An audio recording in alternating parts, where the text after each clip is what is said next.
दीपस्तंभ पुरस्कारासाठी इथे जमलेलो आहोत. 40 वर्ष काम केल्यानंतर सत्कार होतात, पुरस्कार मिळतात, तो कृतज्ञतेचा भाग असतो. पण खरी गरज असते ती काम सुरू केल्यानंतर. आणि म्हणून 2009 साली युवा प्रेरणा पुरस्कार संस्थेने द्यायला सुरुवात केली. 2-4 वर्ष ज्यांनी काम केलंय असे तरुण, ज्यांनी पूर्ण झोकून देऊन काम करणं आहे, त्यांना प्रोत्साहन द्यायचं, त्यांना पुरस्कार द्यायचा, त्यांना कुठून मदत मिळवून द्यायची का, असा हा उपक्रम सुरू केला. आणि त्याबरोबर विकास भाऊ, आम्ही असा प्रयत्न सुरू केला की समाजामध्ये आपल्यासारखी लोक, आज जसे प्राचार्य भाऊसाहेब जाधव आलेत, आदरणीय सविताताई कुलकर्णी आल्या आहेत, 30, 40, 50 वर्ष आयुष्याची पूर्ण समाजाच्या कामासाठी समर्पित करतात, अशा ज्येष्ठांप्रती कृतज्ञता व्यक्त करायला त्याच कार्यक्रमात सुरुवात केली. दीपस्तंभच्या या वर्धापन दिनी आमच्यातल्या चैतन्याद्वारे तुमच्यातल्या चैतन्याला मी अतिशय विनम्रपणे नमन करतो आणि मान्यवरांना दीप प्रज्वलनासाठी आमंत्रित करतो.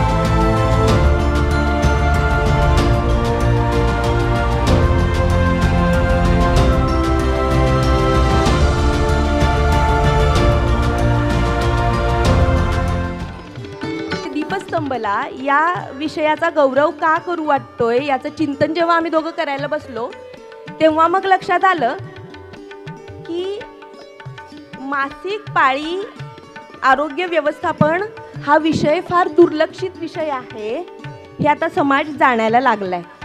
म्हणजे मासिक पाळीवर आज 21व्या शतकात आपण बोलायला सुद्धा कचरतोय. अजूनही जिथं कुजबूज स्वरूपात अजूनही आपण मासिक पाळीबद्दल एकमेकींच्या बोलतो, तिथं आरोग्य व्यवस्थापन हा पुढचा टप्पा आहे ना.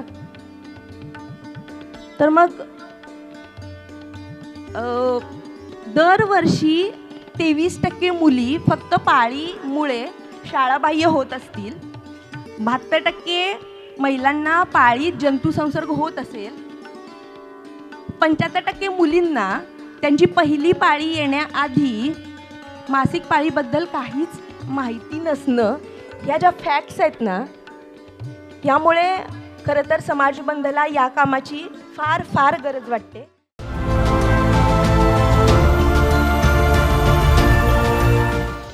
सुरुवातीलाच बोलत असताना माझ्या काही मित्रमैत्रिणींनी म्हटलं की नेहमीच मी 2 गोष्टींचा नेहमी विरोध करते. मला सहानुभूती हा प्रकार आवडत नाही. सहानुभूतीपोटी माझ्या 5000 वर्षातल्या अनेक पिढ्यांनी तुमच्या पुढे भिकेचं बाडगंच दिलं होतं आणि तुम्ही फक्त भीक देऊन वाट लावलं होतं. मला तुमची सहानुभूतीची भीक नको आहे. मी संवेदनशील माणसांना आणि संवेदनशील हातांना हातात हात घेऊन लढण्यासाठी सोबतीने उभे राहा एवढं आवाहन करते की आम्ही देखील तुमच्यासारखीच हाडा माणसाची आणि शुद्ध लाल रक्ताचीच आहोत. सगळी माणसं आहोत आपण, एकमेकांशी माणसासारखं वागणं. आणि ट्रान्सजेंडर मुलामुलींची कोणाची मैत्री नाही, कोणाशी बोलणं नाही, शिक्षण नाही, त्यांना नोकऱ्या नाही, आणि मग आपला आपला वाटा आपण काय उचलायचा. तर या सगळ्या प्रकल्पामध्ये 5% जागा या ट्रान्सजेंडर माझ्या मित्रमैत्रिणींसाठी काचच्या राखीव आहे.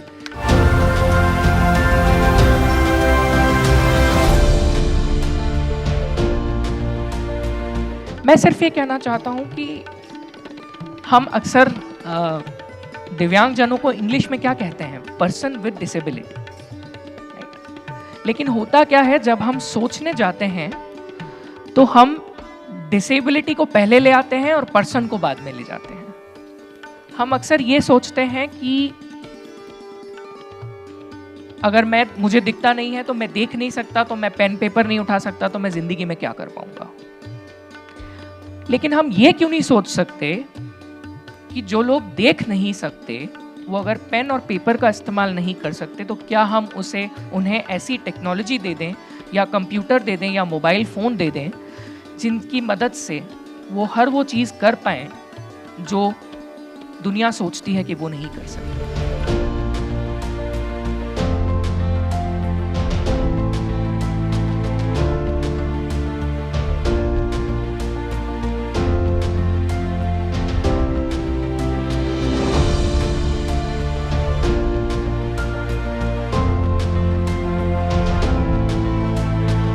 रोल मॉडेल्स दिसली पाहिजेत।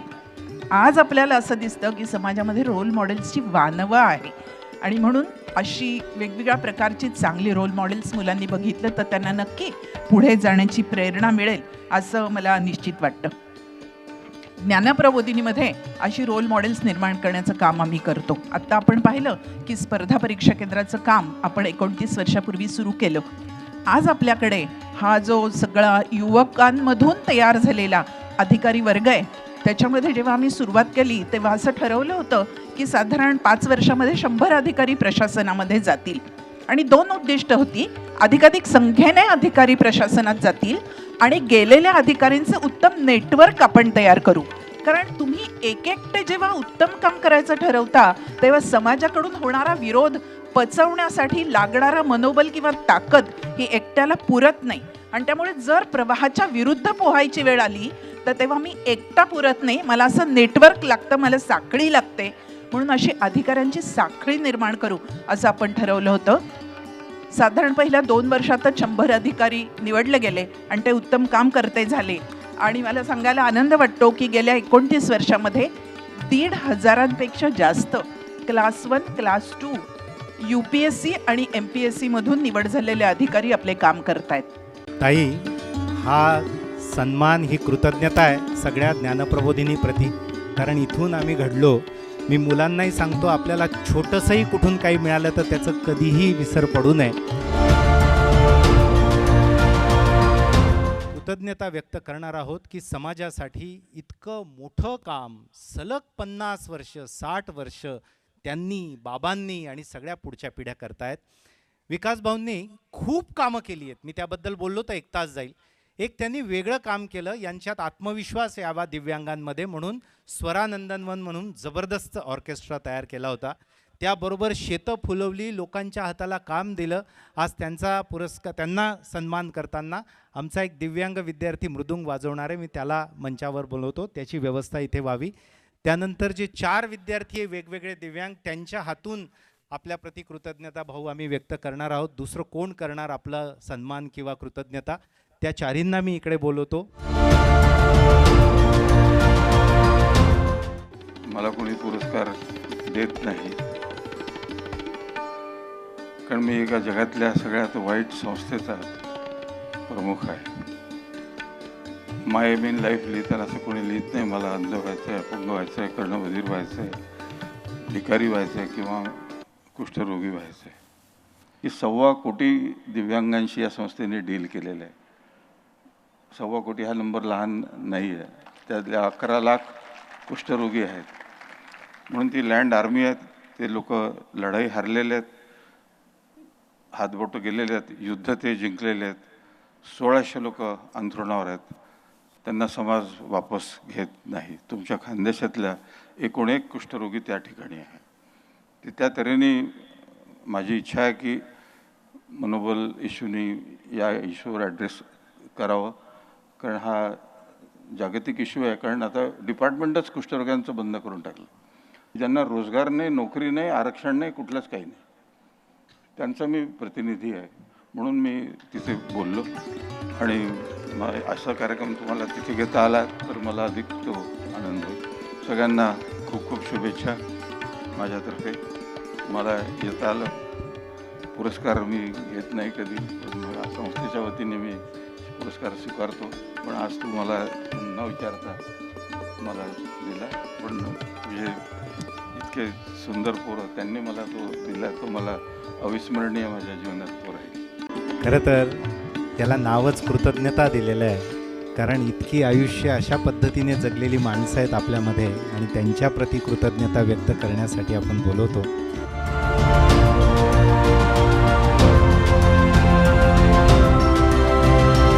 या ठिकाणी ज्यावेळेला आपण सत्कार करत होतो त्यावेळेला आपल्या एक लक्षात आलं असेल की अनेक दिव्यांग विद्यार्थी MPSC झाले आहेत, UPSC झाले आहेत, IOL नसलेले रिमांड होममधले विद्यार्थी MPSC उत्तीर्ण होऊन आज सरकारी सेवेमध्ये त्यांनी पदार्पण केलेलं आहे. मग हा उत्साह, हे मनोबल हे कुठून आलं? हे खूप वाखाणण्यासारखं आहे, बघण्यासारखं आहे, ऐकण्यासारखं आहे. लक्षात घ्या, माणसाचं मोठेपण कशामुळं असतं? माणूस किती जगला, कसा जगला यापेक्षा त्या माणसाने इतरांच्या आयुष्यामध्ये किती लोकांना मदत केली, किती लोकांना आयुष्यात उभं केलं, किती लोकांना अंधारातून उजेडामध्ये आणलं, याला फार महत्त्व आहे.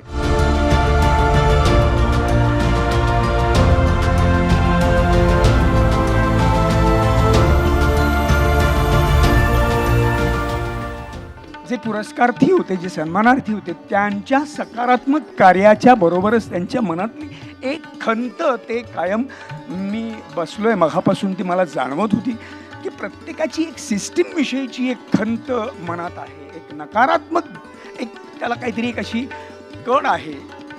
तर मला असं वाटतंय, मला असं म्हणायचं आहे की जी जी समाजातली नकारात्मकता असेल, जो जो अविचार असेल, जे जे अस्पृहणीय आहे, जे अस्वीकारार्ह आहे, त्या सगळ्याला मुठमाती देण्यासाठी प्रत्येकाने आपल्या मनामध्ये एक विचार रुजवायला हवाय, रुतवायला हवाय की लढेन मी शस्त्रानेच, पण शस्त्र विवेक न सोडता.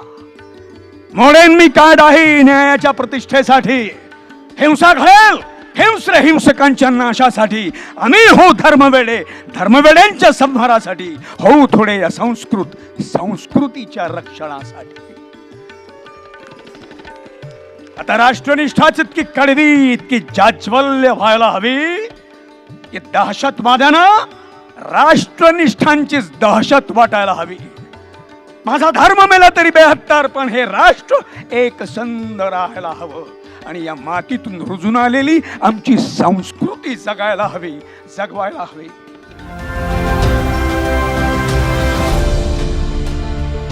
आजच्या कार्यक्रमाचं समापन माननीय KB अण्णा पाटील, आपल्या सगळ्यांचे कुलगुरू, त्यांनी करावं अशी विनंती.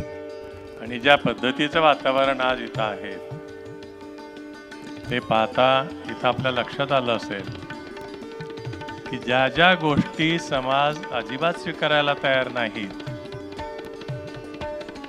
ज्याकडे समाजाने पूर्णपणे दुर्लक्ष केलेलं आहे, या गोष्टी स्वीकारल्या पाहिजेत. आणि ती कशा स्वीकारायच्या याचं प्रात्यक्षिक दाखवणाऱ्या अनेक संस्थांविषयी आपण आता इथं अनुभवलो. राष्ट्रनिष्ठेबद्दल बोललेत नार्वेकर. हा नुसता बोलण्याचा शब्द नाही आहे, तो आपल्या वागण्यातनं दिसला पाहिजे. मी जिथंही काम करतो, जेही काम करतो, ते मी प्रामाणिकपणे करेल असं जरी ठरवलं तरी आपली राष्ट्रनिष्ठा सिद्ध होईल, अन्यथा त्याला काही अर्थ राहत नाही. एवढंच मला या निमित्ताने सांगावं असं वाटतं. आज जळगावमध्ये जुर्वेंद्रने जे उभं केलं आहे ते खरोखरच अविश्वसनीय आहे आणि म्हणून हे आज चित्र आपल्यासमोर उभं राहत आहेत.